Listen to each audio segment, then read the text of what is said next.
Highway Patrol member, sugatan sa pamamaril sa North Cotabato kagabi. Nasa kabilang linya, Star DJ Tom.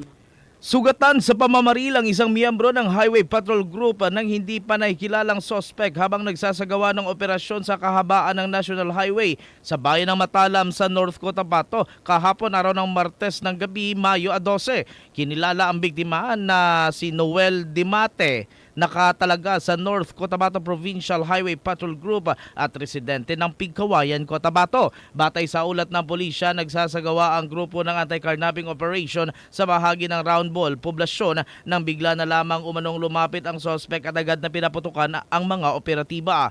Ayon sa investigasyon, sakay ng isang badja na motorcycle ang salarin ng isagawa ang pamamaril at tinamaan ang biktima sa bahagi ng baba. Matapos ang insidente, mabilis na tumakas ang sospek patungo sa direksyon ng Kabakan.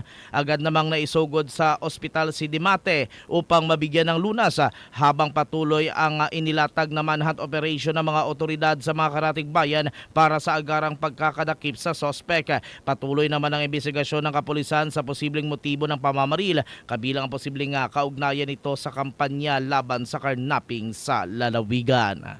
At iyan ang aking report. Ako si Star DJ Tom ng 93.7 Star FM Cotabato. And this is Bombo Radio Philippines, the #1 and most trusted source of news and information. Basta Radio! Bombo!